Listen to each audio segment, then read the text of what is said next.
vez más a Evangélico Bíblico. Como siempre te presentamos una prédica del pastor José Manuel Sierra. Así es que por favor te invitamos a que pongas mucha atención en el siguiente mensaje.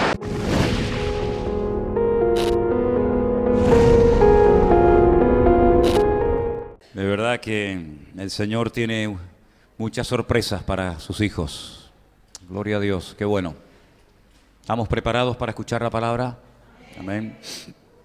Una de las cosas que sentía decir esta mañana en el culto de bautismo que celebramos es que ese acto que estábamos allí haciendo era una manifestación de un acto de obediencia. Un acto de obediencia a un mandato que el mismísimo Señor Jesucristo cumplió al pie de la letra. Le sorprendió, como dije esta mañana a Juan el Bautista, que el Señor se acercara a él a pedirle ser bautizado. Juan el Bautista dice que se le oponía, decía, pero Señor, yo soy el que tengo que ser bautizado por ti, y vienes tú a pedirme que yo te bautice a ti. El Señor le dije, vamos a cumplir las cosas como tienen que cumplirse, y ese fue un acto de obediencia y de humildad al mismo tiempo tremendo. Y yo quisiera en esta tarde decirles a todos y a cada uno de ustedes y a los que nos escuchan y nos ven, que la obediencia interioriza esa verdad en tu vida. Cada vez que hay un acto de obediencia, lo cual significa que hay un acto de renuncia a algo por nuestra parte, siempre hay bendición detrás de todo eso, siempre, siempre. Y si no la hubiera, igualmente deberíamos de obedecer, porque la obediencia no es que yo entiendo y luego cumplo. A veces cumplo, a veces obedezco, pero no entiendo, pero acepto, porque sé que si mi Señor Jesucristo fue obediente hasta la muerte y muerte de cruz, ¿cómo nosotros no vamos a hacerlo? Eso dice la Escritura en la carta a los Filipenses, que fue obediente hasta la muerte y muerte de cruz, para más INRI.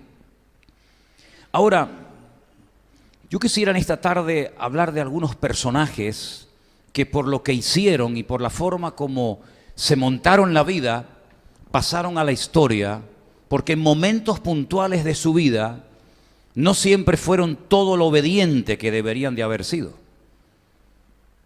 Pensaba en el día de hoy, en aquel profeta que el Señor permitió que su nombre estuviera en la Biblia y su historia también, en un pequeño libro que lleva su nombre, Jona o Jonás, que significa paloma.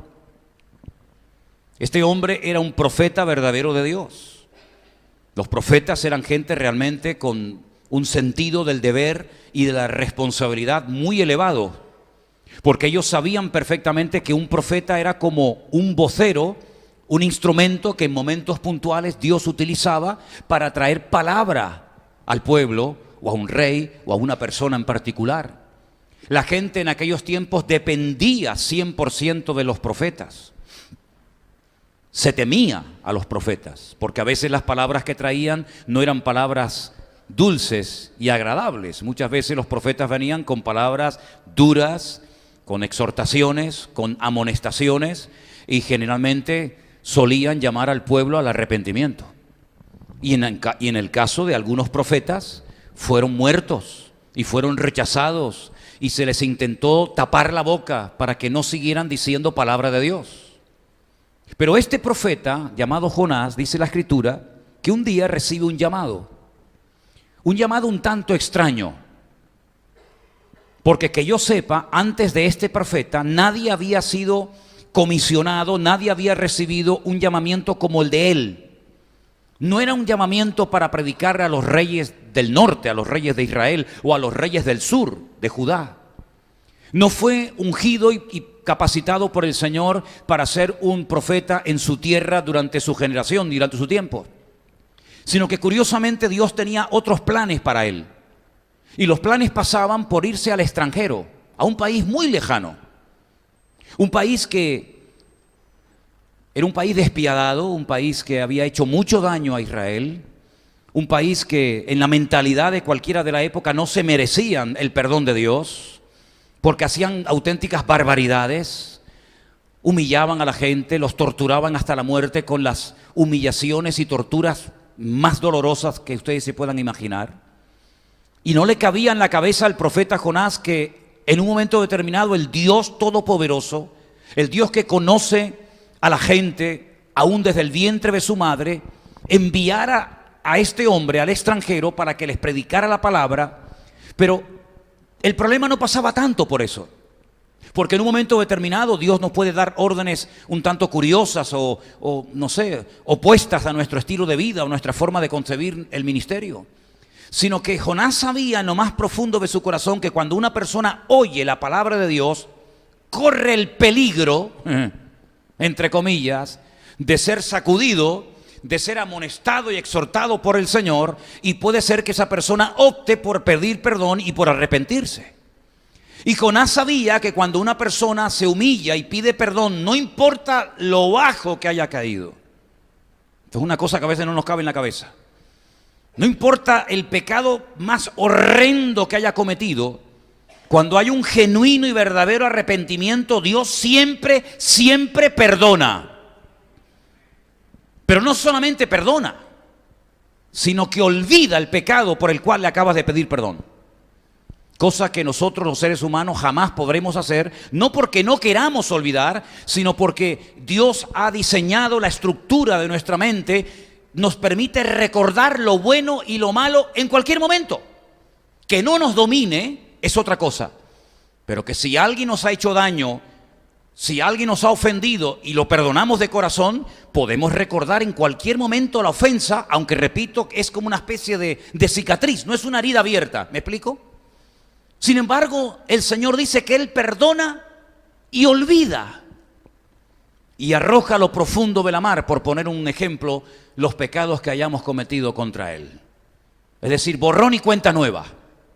No te voy a echar en cara dentro de 10 años aquella palabra que me hiciste o aquel daño que me causaste, sino que Dios jamás te echará en cara algo por lo cual tú le pediste sincero perdón al Señor.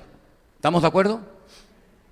Así que Jonás sabía perfectamente que si el Señor lo manda al extranjero a predicar la palabra, lo más probable es que algunos en la ciudad de Nínive, al oír semejante palabra, que ahora les voy a decir en qué consistía, procedieran al arrepentimiento y Dios los perdonara. Y algunos se pueden estar preguntando, pero no veo el problema. Porque en el fondo, cuando una persona predica, sea Jonás, sea Isaías, sea Manolo Sierra o sea quien sea, lo que en el fondo, y no sería honesto por nuestra parte decir lo contrario, es que lo que queremos es que la persona entienda el Evangelio y que proceda adecuadamente conforme a la palabra recibida, que se arrepienta, que confiese su pecado delante de Dios y que cambie su modelo y estilo de vida, ¿sí o no?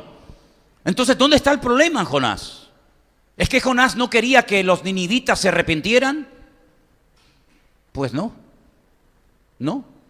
Por eso él se niega rotundamente a ir a predicarles. Porque Jonás lo que quería en lo más profundo de su corazón era venganza. Que murieran, que no se arrepintieran, que no cambiaran de vida y que fueran destruidos por lo malo que habían sido contra el pueblo de Dios, contra el pueblo de Israel. Y además, el mensaje que tenía Jonás era un mensaje duro, que no sé cómo la gente lo iba a recibir, tal vez tenía algo de temor, porque consistía en decirle al pueblo, a la ciudad de Nínive, de aquí a 40 días, Dios ha decidido arrasar con este país. Este país dentro de mes y medio no existirá. Claro, en aquel momento era una maravilla de país. En aquel momento era un imperio tremendamente poderoso. La soberbia y la arrogancia era la tónica, la característica de los ninivitas. Por lo tanto, ir a decirle a esta gente que está en la cúspide, que si no hay un cambio, si no hay un arrepentimiento, en 40 días todo lo que veían, todo lo que tenían, sus casas, etcétera, etcétera, lo perderían, era un auténtico disparate. Podían mofarse del profeta y decir, otro loco más, otro más que viene. O simplemente la gente decir, mira, callen a ese hombre, córtenle la cabeza, crucifíquenlo, empálenlo, hagan lo que quieran, pero ¿cómo que dentro de 40 días nuestro pueblo, nuestra tierra, de la cual estamos tan orgullosos, no va a existir? ¿Este de qué va? Jonás se rebela y desobedece a Dios. Todos sabemos la historia, ¿verdad? El libro de Jonás tiene varios capítulos y en los primeros vemos a Jonás con una lucha interior increíble, hasta el punto que dice que él desciende de Jerusalén, se va hasta la costa y en aquel tiempo había un puerto, luego después se construyeron otros, como por ejemplo el de Cesarea la Marítima, ciudad que mandó a hacer en honor del César de Roma un rey llamado Herodes, uno de los tantos Herodes que hubo. Pero en aquel tiempo el puerto principal estaba en lo que nosotros conocemos con el nombre de Jope, que su nombre siempre fue Jaffa, que es una de las ciudades más antiguas del mundo. Él desciende a Jaffa, a Jope, compra su pasaje con la intención, como dice la Escritura, de huir. ¿Huir de quién? Puedes huir de tu marido, puedes huir de tu mujer, puedes huir del jefe, puedes huir de tus hijos, puedes huir del jefe, pero huir de Dios, tan necio eres, tan ignorante eres que crees que te puedes esconder en alguna parte de la tierra de Dios. ¿Tú sabes de quién estamos hablando? Cuando Él está en todas partes, cuando Él lo conoce todo, el creador del universo.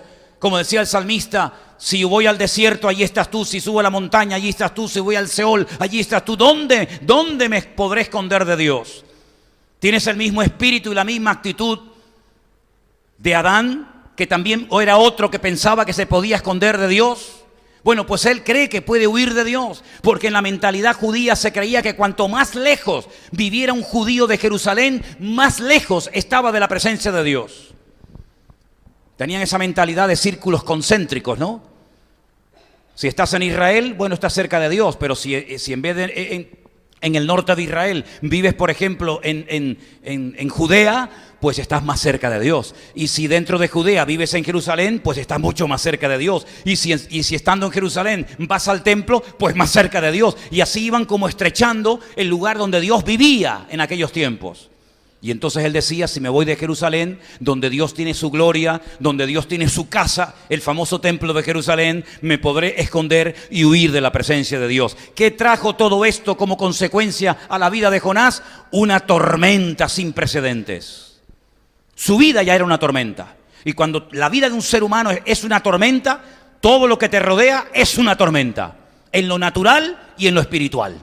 Se monta en el barco, se dirige rumbo a Tarsis, una localidad al sur de España, concretamente en la provincia de Huelva, y él va en ese barco creyendo que se ha salido con la suya. Claro, cuando uno peca, cuando uno desobedece a Dios, hay un tiempo en el que parece que no pasa nada, en el que parece que todo te sonríe. Las puertas se abren, eres popular, eres querido. Es como el hijo pródigo, que cuando se marchó con la bolsa llena de dinero y con buena ropa y con salud, pues ya soy libre, ya puedo hacer lo que me da la gana. Ya no estoy bajo la mirada de mi padre, ya no me dicen mis hermanos lo que tengo y lo que no tengo que hacer. Pero llegó un tiempo en el que la tortilla se dio la vuelta, amigo. Y llegó un tiempo en el que perdió el dinero y perdió las amistades y perdió la salud y perdió casi la vida, hasta que vuelve en sí y retorna al hogar del Padre. Pues a este igual. Sale del puerto, seguramente un día maravilloso, sol precioso, las gaviotas por el cielo, algún delfín por el camino, el agua turquesa del mar Mediterráneo, y todo va a las mil maravillas. Me he salido con la mía. No voy a Nínive, se van a morir dentro de 40 días, que en el fondo es lo que quiero, y aquí no ha pasado nada. Dios nunca pierde, no te olvides eso, ¿eh? Puedes ganar un par de partidas, pero al final, Dios siempre va a ganar. Y lo que ocurrió fue que comenzó una tempestad de tal magnitud que aquellos marineros que estaban acostumbrados a aquella vida dura y abnegada como es la vida de cualquier marinero, llegaron a temer por su propia vida. Comenzaron a aligerar y comenzaron a echar por la borda cantidad de cosas, tratando de aligerar la nave. Pero aquello iba cada vez a peor y a peor y a peor. Los marineros, que eran y son muy supersticiosos, comenzaron cada uno a clamar a sus dioses, depende del que tuvieran. Si eran de origen griego, tal vez estarían orando y clamando a Poseidón, rey de los océanos. En fin, cada uno clamaba a su dios.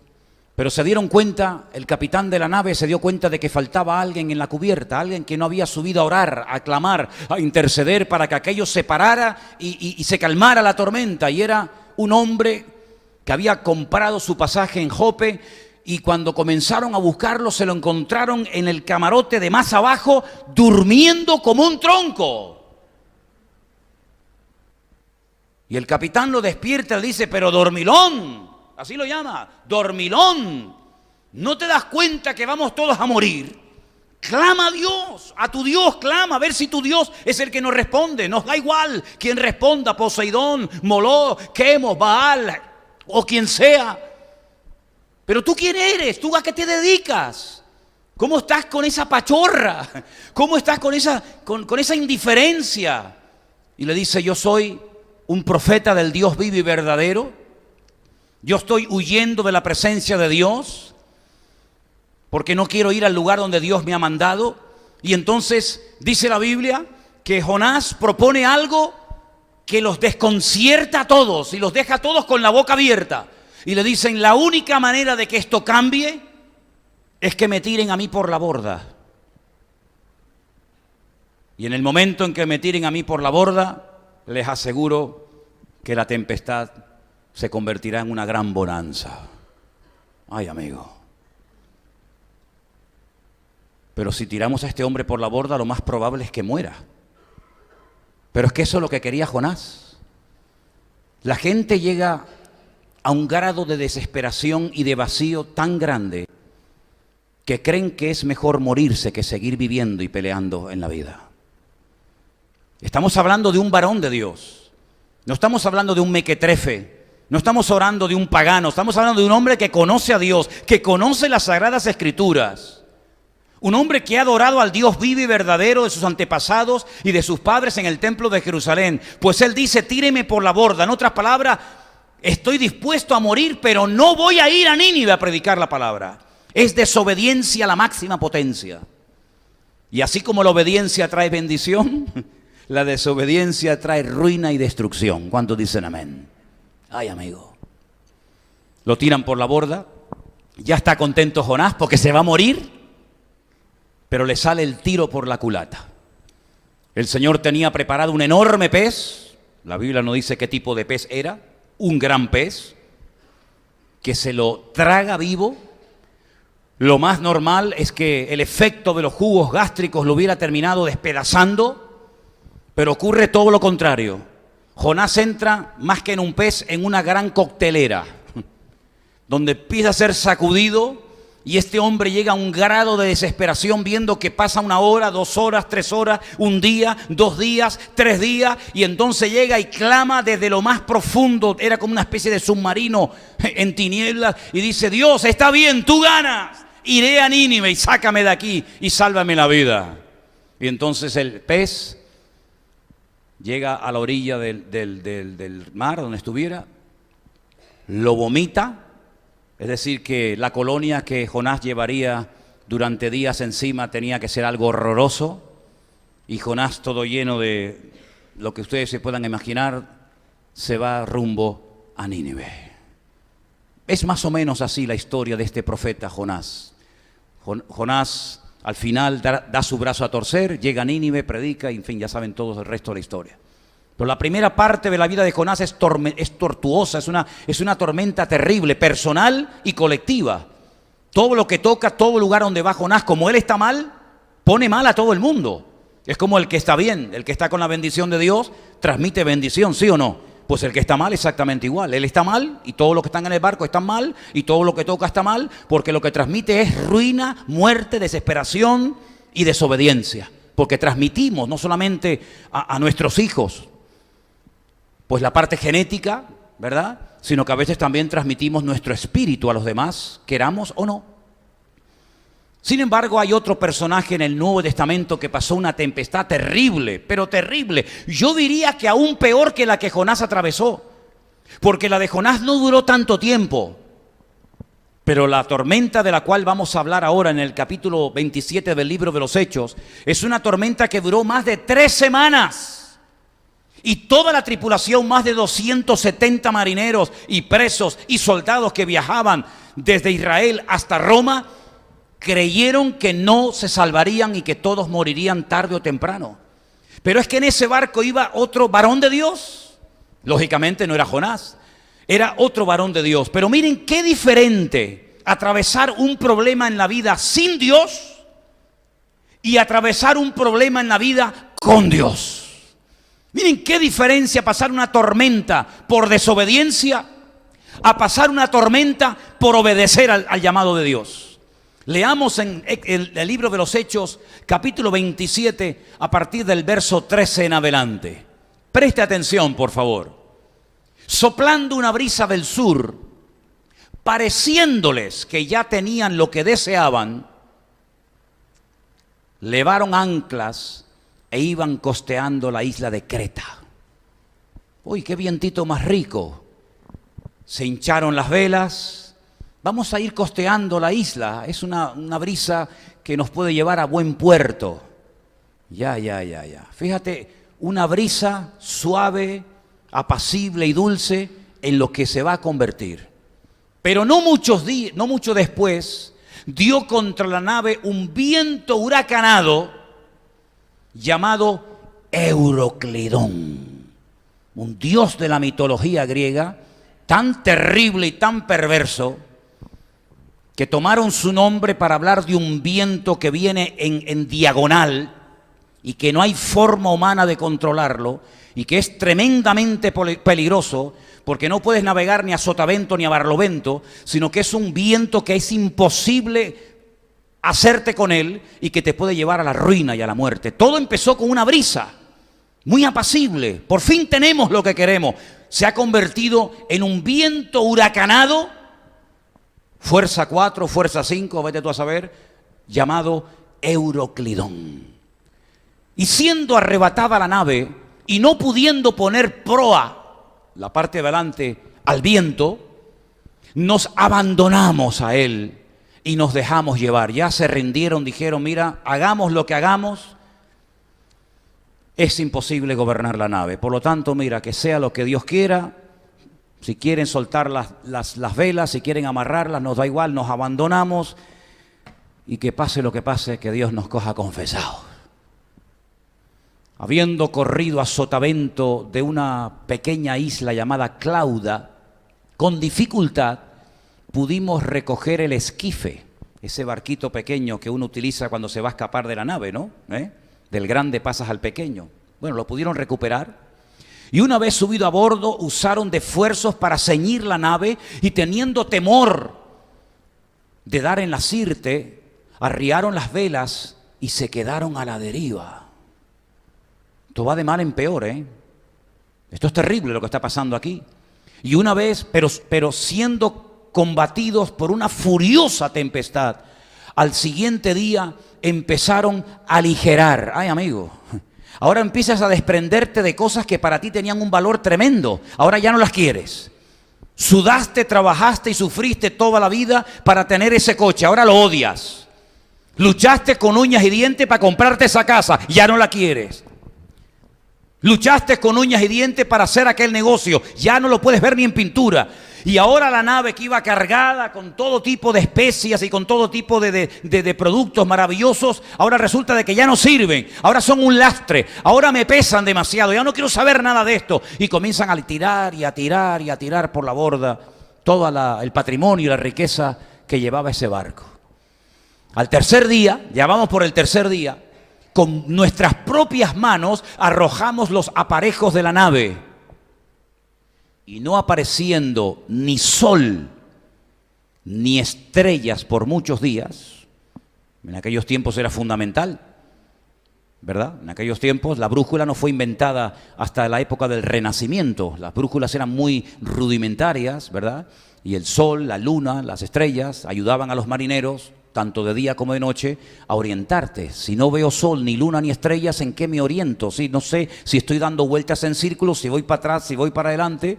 Ya ha pasado muchos días, no vemos el sol, no vemos las estrellas, acosados por una tempestad no pequeña, ya habíamos perdido toda esperanza de salvarnos.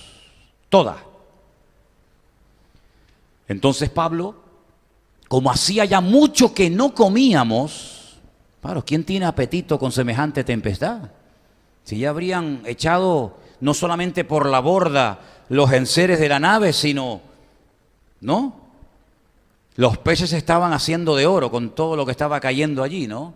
Dice, como no comíamos, puesto en pie en medio de ellos, dijo, escucha, porque él también va en la tormenta.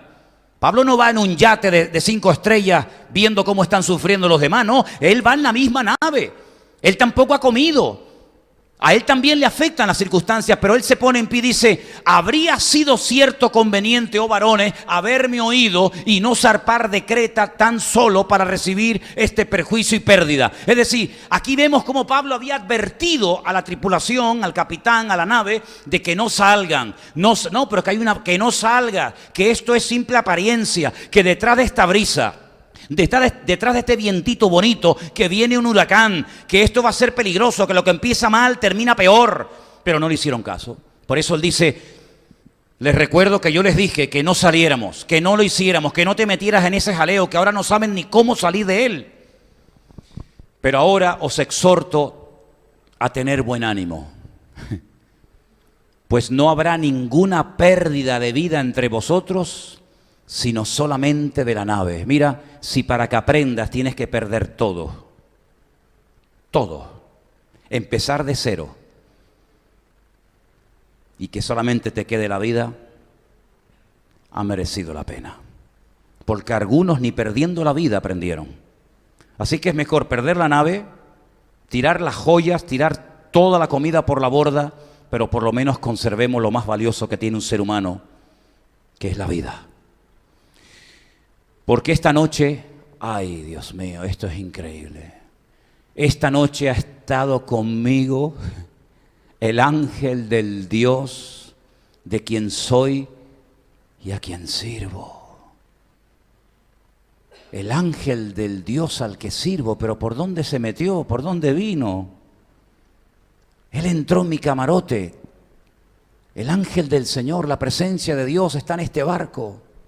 Y miren, Pablo dice, no temas, porque es necesario que compadezcas ante el César, y he aquí Dios te ha concedido a todos los que navegan contigo. Palabras de ánimo, palabras de aliento. Miren, yo voy preso. Pablo iba con cadenas. Pablo iba a Roma preso. No iba de vacaciones, a ver la Fontana de Trevi, a ver el Coliseo Romano, a darse una vuelta por el sur de Italia, por la Toscana y sacar fotografías. No, él iba preso, condenado a muerte, lugar por cierto donde moriría 2-3 años después de esta tormenta. Pero la presencia del Señor no se ha ido de él. Él sabe que tiene que ir a Roma. El Señor le está diciendo que vaya y predique el evangelio en Roma. Él no es como Jonás que dice, yo no voy y por eso hay una tormenta. No, él dice, yo voy.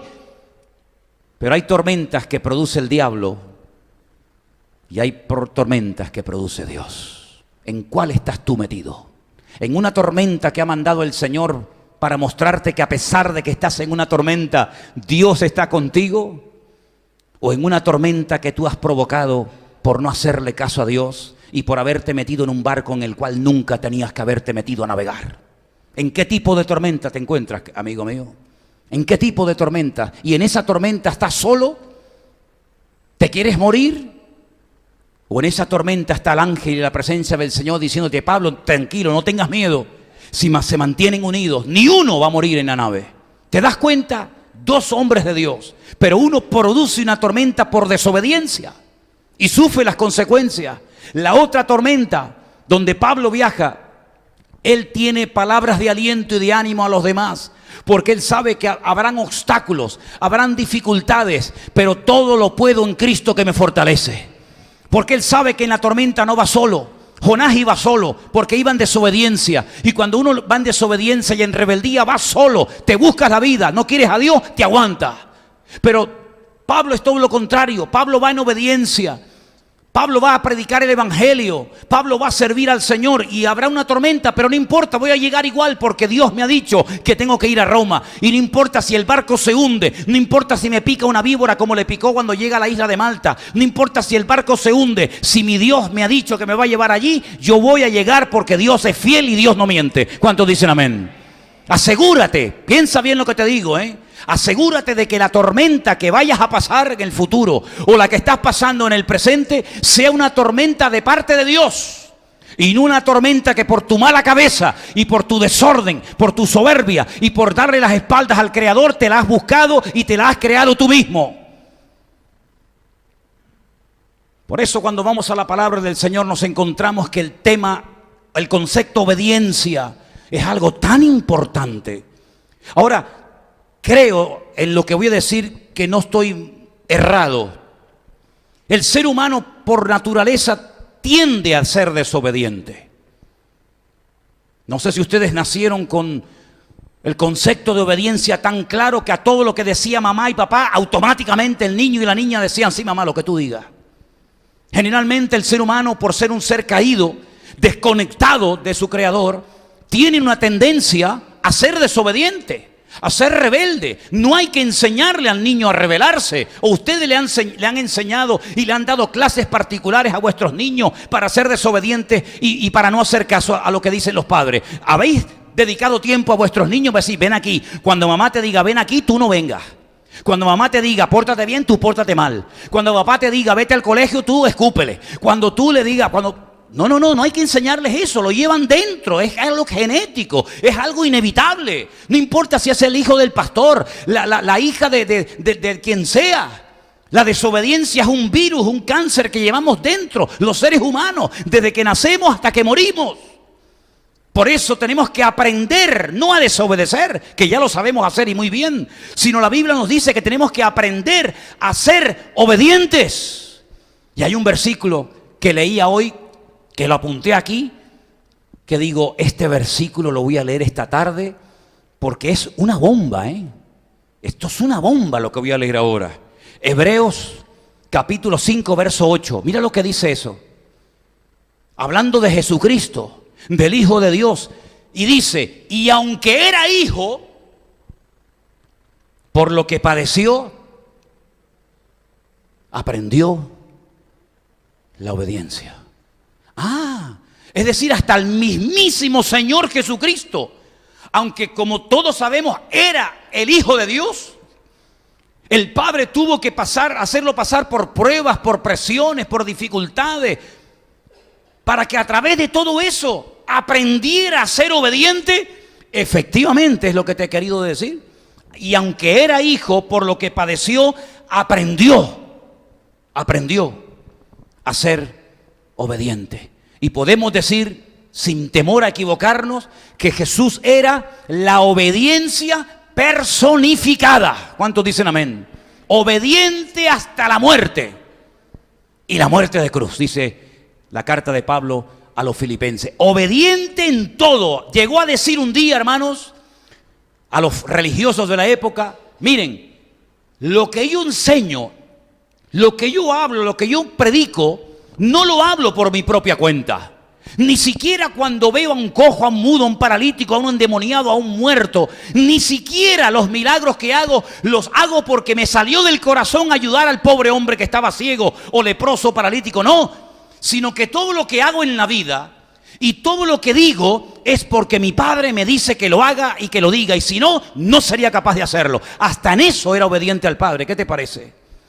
Cuando era pequeño, tenía 12 años, dice que se quedó un tiempito más en Jerusalén.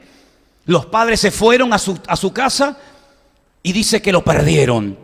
Y volvieron y le dijeron, hijo, ¿qué haces aquí? Tienes que venir con nosotros, no te puedes quedar aquí solo. Y dice que volvió con sus padres y estuvo sujeto a sus padres hasta la edad de 30 años. Igualito que los hijos de hoy en día. Igualito. Ay, amigo. Llega Israel, el pueblo de Israel, y observa que el líder espiritual del país, un profeta, también los consideran el último juez de Israel, el profeta Shemuel, el que oye a Dios, tiene 2 hijos que son un desastre. No salieron al padre. Los ancianos de Israel se le acercan y le dicen, por favor, cuando tú mueras, no pongas a ninguno de tus hijos al frente del país porque estos nos llevan a la ruina. Tú has sido un buen hombre espiritual, te queremos, te respetamos, has sido un ejemplo, pero tus hijos son un desastre. Ya los has puesto, has hecho un experimento con ellos en el sur del país y han hecho un lío que ni te imaginas. Nómbranos a un rey. Y Samuel le dice, pero ustedes ya tienen un rey. nuestro Dios, aunque no lo vemos, es nuestro rey. Ellos dijeron, no. Queremos tener un rey como todas las naciones tienen, un rey de carne y hueso. Y le dice, pero ustedes no saben lo que están pidiendo. Cuando ustedes tengan un rey de carne y hueso, os quitará parte de vuestras cosechas para él y se llevará a vuestros hijos para que sean sus soldados y sus capitanes y sus generales. Ustedes no saben lo que están pidiendo, pero ellos seguían, queremos un rey, queremos parecernos a las naciones que nos rodean. Y tuvieron un rey. Pero el juguete se les rompió al poco tiempo. Al final, el primer rey que tuvieron, Shaul, el mismo nombre del profeta, del apóstol Pablo, que era Shaul, exactamente igual, porque eran de la misma tribu, la misma familia de Benjamín. La Biblia nos enseña que Dios llega un momento en que le dice a Samuel, no me ores más por este hombre. Para Dios cansarse de alguien, lo harto que tenían que tenerlo, Para Dios decirle a una persona, no ores, pero Señor, no ores, porque lo que me pidas por él no te voy ni a oír. Lo harto que tenía que tener este hombre a Dios, Cuando el Señor lo que quiere es que oremos y que clamemos, pero no que perdamos el tiempo, sino que seamos sabios cuando demos, que seamos sabios cuando oremos, que seamos sabios con nuestra vida. Y el profeta Samuel estaba obsesionado con este hombre. No había manera, le decías una cosa y hacía todo lo contrario. Y Dios le dijo, no me sirve este hombre. Sí, muy imponente, muy alto, todo lo que quieran, pero es un desobediente. Es una persona que hace las cosas como le dan la gana y luego encima le echa la culpa a los demás. No ores más por él, yo ya me he levantado, yo ya he preparado a otro hombre conforme a mi corazón. Un hombre sumiso, un hombre fiel, un hombre obediente. No ores más por él. Y fíjate en 1 Samuel, capítulo 15, versículo 22 y 23 lo que dice. Dios lo manda a Saúl, le da otra oportunidad más para que demuestre a ver si ha cambiado, para que demuestre su seriedad. Y le dice, vete a un enemigo que se llama Amalek y ya sabes lo que tienes que hacer. Tú sabes lo que Amalek le hizo a tus antepasados y si tú no terminas con este problema hoy, las próximas generaciones van a sufrir mucho por culpa de esta gente. Así que ya sabes lo que tienes que hacer. Vas y cumples mi orden. Allí se va Saúl. No hace lo que Dios le dice, hace lo que él cree que debe de hacer. Y en el capítulo 15, versículo 22 dice, Samuel le dijo, ¿se complace el Señor tanto en los holocaustos y víctimas como en que se obedezca a las palabras de Dios? Ciertamente el obedecer es mejor que los sacrificios. Fíjate a quién le está hablando, a un judío que están todo el día con sacrificios para arriba, sacrificios para abajo. Y toda la ley prácticamente gira en torno a sacrificios y holocaustos por la mañana, holocaustos por la tarde, holocaustos por la noche, becerros, corderos, cabras. Bueno, pues Dios dice, yo prefiero que me obedezcan porque para mí es mejor que me obedezcan, mejor que me estén todo el santo día presentando sacrificios. Y prestar atención para Dios es más importante y de más valor que la grosura de los carneros. Y ahora viene una palabra en el 23 muy interesante donde dice el Señor, porque como pecado de adivinación, lo que hacen las que tiran las cartas, lo que hacen o intentan las que leen las manos, las que observan las estrellas, las que encienden las velas negras, las que se ponen las bolitas de colores en el cuello y en los brazos, para Dios, como pecado de adivinación es la rebelión. La gente rebelde para Dios son como santeros. Ay, amigo. Y como idolatría, la obstinación. Por cuanto tú desechaste la palabra de Dios, Dios a ti también te ha desechado para que nunca más seas rey. Se acabó, fuera. Pasamos la página. ¿Cuál fue el motivo por el cual Dios desechó a este rey? ¿Porque no ganaba las guerras? ¿Porque no cantaba bien? ¿Porque no tocaba un buen instrumento? ¿Porque tenía mala puntería con el arco, con la flecha? No, por desobediente. Y tú dices, bueno, pues tampoco es para tanto, ¿no?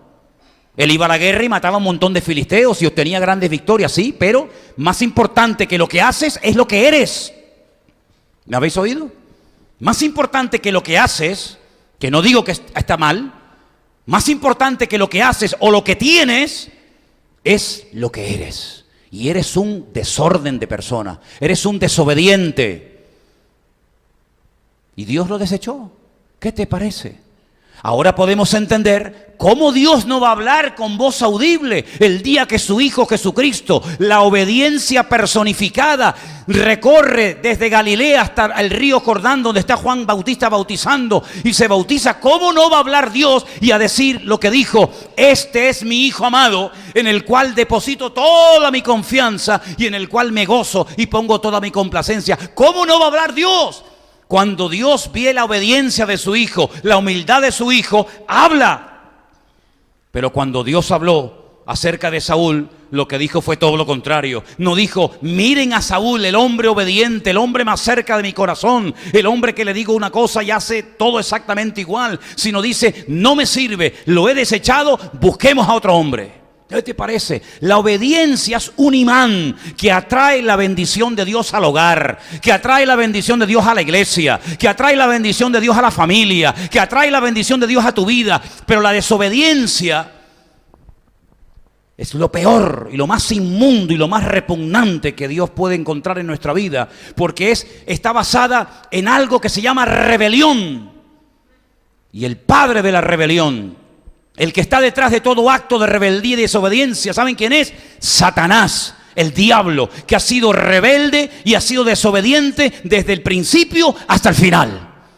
Por eso, amados hermanos, qué importante es obedecer a Dios en todas y cada una de las cosas que Él nos mande hacer. Entendamos o no, porque lógicamente entender y cumplir no hace falta ser muy listo.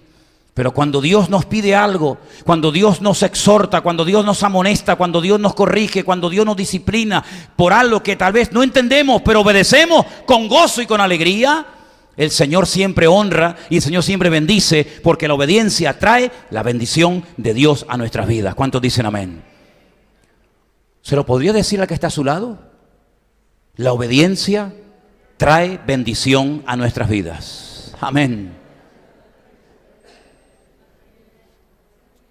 El último texto que quiero leer está también en Hebreos, capítulo 12, versículo 5. Este es el último texto que voy a leer en esta noche y tiene que ver con la forma como Dios nos va a tratar y nos va a conducir para que podamos convertirnos poco a poco, día a día, en creyentes obedientes. Hebreos capítulo 12, verso 5, dice así la palabra de Dios. ¿Ya habéis olvidado la exhortación que como a hijos se os dirige? Y ahí viene la exhortación. Hijo mío, no menosprecies la disciplina del Señor, ni desmayes, no te derrumbes, no te desanimes, cuando eres reprendido por Él. Fíjense que ese artículo Él, en ese caso no es el artículo personal Él, sino que está acentuado, lo cual nos habla de Él, de Dios, ¿verdad? Y habéis olvidado, a ver, ¿dónde estoy? Porque el Señor al que ama, ¿así? Pues yo pensaba que al que ama no disciplina. Yo pensaba que un buen padre es el que le da todo lo que el niño pide y todo lo que la niña quiere. No, ese no es un buen padre. Estás malcriando. Y si te crees que por darle todo lo que el niño o la niña te pide eres mejor padre, te equivocas. Y te va a salir el tiro por la culata. Porque lo estás encauzando mal. Porque el día de mañana, cuando la vida le diga que no, como está acostumbrado a que todos le rían la gracia, lo va a pasar muy mal. Entonces, si lo quieres preparar de cara al futuro, hay momentos en los que hay que decir, no. ¿Por qué? No. ¿Por qué? Porque lo digo yo. ¿Te parece poco argumento? Dice, ay, pero es que eso va en contra de la psicología moderna. Pero es que yo no soy un psicólogo, hermanos. Yo soy un predicador del bendito evangelio de Jesucristo. Y ahí me tiene sin cuidado lo que digan los psicólogos o lo que diga la sociedad. Dios hay momentos que dice no. O hay momentos que dice sí. Y por eso ninguna disciplina, como vamos a ver, es producto de gozo. Pero dice que el que ama, el que es amado por Dios, Dios lo va a disciplinar y lo va a tratar. En este caso dice azotará, ¿verdad? Verso 7. Si soportáis, ahí está el tema, ahí está el quis de la cuestión, si soportáis la disciplina, Dios os va a tratar como a hijos. ¿Y si no lo soporto? Si me rebelo y no me gusta, bueno, vas a ver lo que te va a decir, pero dice, ¿qué hijo es aquel a quien el padre no disciplina? Mira cómo están los jóvenes hoy en día. El otro día estaba yo en la puerta de la iglesia y pasaba un padre y le había dicho al niño que no, que ya era la hora, que ya tenía que irse a casa a hacer los deberes, que era muy tarde, y el niño le fue dando patadas desde la esquina hasta la otra esquina, patadas y escupiéndole al padre y llamándolo de todo. Esa es la sociedad en la que vivimos. A mí ni se me ocurriría darle una patada a mi padre en aquellos tiempos porque me ponía la cabeza así. Pero si se os deja sin disciplina, de la cual todos han sido participantes, entonces sois. ¿Y cuántos bastardos hay en las iglesias, hermanos? Dios, qué fuerte, ¿no? ¿Cuántos bastardos hay? Porque no se les puede decir nada. Las iglesias están llenas de bastardos. Los que no aceptan la disciplina del Señor no se pueden llamar hijos de Dios. Dice la Biblia que el que no acata, el que no acepta la disciplina, el trato de Dios, es tratado como un bastardo y no como un hijo. Imagínate tú. Por otra parte, tuvimos a nuestros padres terrenales que nos disciplinaban y los venerábamos, los respetábamos. ¿Por qué no obedeceremos mucho más al Padre de los Espíritus y viviremos? Aquellos, nuestros padres, ciertamente por pocos días nos disciplinaban como a ellos les parecía, pero para lo que nos es provechoso, para que participemos ¿de qué? De su santidad, de su misma esencia. Es verdad que ninguna disciplina, es lo que dije, ninguna disciplina al presente parece ser causa de gozo, sino de tristeza. Pero después da fruto apacible de justicia a los que en ella han sido ejercitados. ¿Os dais cuenta? ¿Cuál es el método de Dios? Darnos donde más nos duele. ¿Cuál es el método de Dios? Tratarnos y moldearnos. Le contaba a las hermanas de Barcelona que en un viaje que hice hace unos años a una iglesia de la península, no vamos a especificar los lugares porque claro, pues aquí están con la lupa siempre mirando lo que dijo, lo que no dijo y después mañana me fríen a mensajes. Ay, ¿por qué dijiste esto? Bueno, en un lugar de la península, en un lugar de La Mancha, de cuyo lugar no quiero acordarme, ¿verdad? Bueno, pues me presentaron una vez, el pastor de la congregación me presentó a una muchacha que dice que había vivido en Tenerife y que era cristiana. Yo cuando la vi, con todos mis respetos, yo pensé que era Cristina, no cristiana, Cristina. Y le pregunté, ¿dónde te congregabas en Tenerife? Dice, no podía congregarme porque yo trabajaba en la noche. Digo, era sereno, el sereno de antiguamente, ¿no? Y trabajabas en la noche, ¿sí? ¿Dónde? En el sur de Tenerife. No era cuidando una obra que están aquí construyendo al lado de... En el sur de Tenerife trabajabas durante la noche.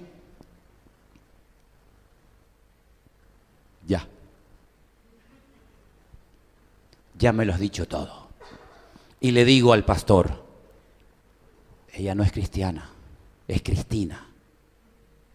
Y me dice, Manolo, ¿cuándo aprenderás que para tener una iglesia grande y con mucha gente tienes que permitir muchas cosas? ¿Qué consejo me dio el pastor?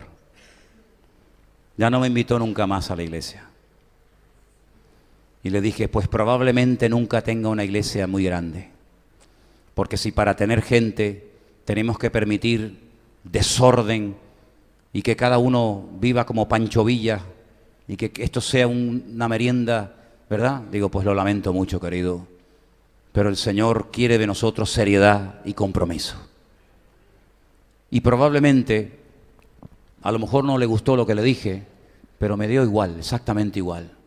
Porque vemos en la palabra de Dios que Dios a nosotros nos quiere hacer, no se consigue de la noche a la mañana, yo estoy en ello, estoy en ese proceso, no lo he alcanzado en todo, estoy en ello, pero llegar a ser un creyente obediente lleva años, porque Dios tiene que tocar todos los palos de tu vida, tiene que tratar con todas las áreas de tu vida, con todo, y somos un conglomerado de cosas, y cuanto más años tenemos, y cuanto más experiencia hemos vivido, y cuanto más cosas hemos experimentado, más todavía. Pero el Señor tiene todo el derecho de entrar en su casa y su casa somos nosotros, somos el templo donde Él quiere vivir. Y él cuando entra a una habitación dice, estos zapatos huelen mal. Y estos calzoncillos no se dejan aquí, se dejan en el cesto de la basura. Y esta toalla no se pone encima de la cama, esta toalla se pone en el baño. Y la loza no puede llegar hasta la loza, que un día vamos a tener que comprarnos unas pértigas para poder entrar a la cocina porque ya no podemos ni entrar. O vamos a tener que saltar por la casa del vecino. Y Dios tiene todo el derecho de entrar y limpiar nuestra casa, nuestra mente, nuestros pensamientos, nuestras emociones, todo. Y poco a poco Él nos va a ir moldeando y poco a poco Él nos va a ir tratando para que podamos llegar a ser gente obediente y no calientabancos, y no que vienen a una iglesia porque les gusta cómo predica el pastor, pero mírame y no me toques. Me gusta cómo predican, está bien el ambiente, se canta muy bonito, todo lo que tú quieras, pero mírame de lejos. No, el Señor no te va a mirar de lejos, el Señor te va a mirar de cerca y te va a decir, Pedro, ven para acá. Pablo, ven para acá. David, ven para acá. Y nos va a tratar. Y yo le quiero pedir esta tarde al Señor que nos mire de cerca y que no nos suelte, porque sueltos sin Él somos muy peligrosos. Muy peligrosos. Pero cerca del corazón de Dios podemos, por la gracia de Dios, ser muy productivos y de bendición para otras vidas. ¿Cuántos dicen amén? Tú eliges, hermano, tú eliges qué modelo de vida vas a vivir. Una vida sometida al Espíritu, una vida sometida a la voluntad de Dios, o una vida como caballo desbocado. Entonces en esta tarde te pido que cierres tus ojos, que inclines tu rostro y que oremos a Dios y tome usted su propia decisión. Yo voy a tomar la que creo conveniente. Yo opto por el camino del cambio. Yo agacho las orejas, me humillo delante de Dios y le pido perdón, porque no siempre he sido todo lo obediente y todo lo ejemplar que debería haber sido. Porque no siempre obedecemos a la primera. Pero que el Señor nos ayude a cambiar para bien. El mundo está tratando de cambiar a los jóvenes y decirles cómo tienen que peinarse, cómo tienen que vestirse, cómo tienen que vivir. El mundo está tratando de moldear a la iglesia, lo que tienen que permitir, lo que tienen que predicar, lo que no pueden comentar. Pero sin embargo, nosotros tenemos a un Dios con un manual, que es la Biblia. Babilonia intentó cambiar y transformar por fuera y por dentro al pueblo de Dios. Tal vez con algunos lo consiguió, pero con Daniel no pudieron. Con Daniel no pudieron. Cuando dieron aquel decreto, no se puede elevar oración a Dios alguno durante 30 días, Daniel dijo, así, pues ahora voy a seguir exactamente igual. Voy a seguir orando por la mañana, por la tarde y por la noche. Por la mañana, por la tarde y por la noche. No voy a cerrar las ventanas para que nadie me vea. No me voy a meter debajo de la cama para que nadie me descubra, sino voy a abrir la ventana. Y si me tienen que llevar al foso de los leones, que me lleven. Pero yo no voy a dejar de orar a mi Dios porque usted lo diga. Oye, hermano, se jugó la vida, pero Dios lo honró, porque Dios honra a los que le honran. ¿Se da cuenta? Si no se doblan ante la imagen que yo le he construido, seréis muertos en este mismo instante, arrojados a un horno de fuego. Podían haber dicho, bueno, ¿qué más da? Nos arrodillamos por fuera, pero en nuestro corazón adoramos al Señor, salvamos la vida. No, no nos vamos a postrar. Aunque te empeñes, nos des 300 oportunidades, no nos vamos a postrar. Porque nosotros solamente doblamos las rodillas ante nuestro Dios, no ante tus ídolos de madera o de piedra o de lo que sea. Y fueron lanzados vivos a un horno de fuego, atados de pies y de manos. Pero Dios estaba con ellos dentro y los bendijo y los prosperó. ¿Por qué? Porque eran personas obedientes, dispuestas a dar la vida si era necesario. Porque creían que Dios los podía librar, pero también dijeron, pero si no los libra, porque de algo hay que morir. Claro, a todos nos gustaría cerrar los ojos y quedarnos dormiditos en la cama y ahí nos fuimos. Pero si Dios ha elegido que yo muera quemado, tampoco me voy a postrar. ¿Te das cuenta, hermano? Pero para llegar a esos niveles de espiritualidad, para llegar a esos niveles de fe, hay un proceso. No cortes el proceso, no abortes, por favor, no abortes la obra de Dios en tu vida. Deja que trabaje en ti. Señor, te damos gracias en esta tarde por tu palabra. Gracias porque tú eres nuestro ejemplo de obediencia en todo. Yo te pido, Señor, que nos hagas gente obediente. Quita la rebeldía de nuestros corazones. Quita ese espíritu de creernos sabios. Señor, obra en nosotros de tal manera que no nos cueste decir amén, Señor, como tú quieras, como tú digas, Maestro. Que nos gocemos diciéndote, está bien, Señor, si así tú lo quieres, amén. Porque al final descubriré que la voluntad de mi Dios es santa, es buena y es perfecta para mi vida. Aleluya. Ayúdanos a ser obedientes. Te lo pedimos en esta noche en el nombre de tu amado Hijo Jesús. Amén, amén y amén. Gloria a ti. Ponemos de pie, queridos hermanos. Nos preparamos para levantarlo.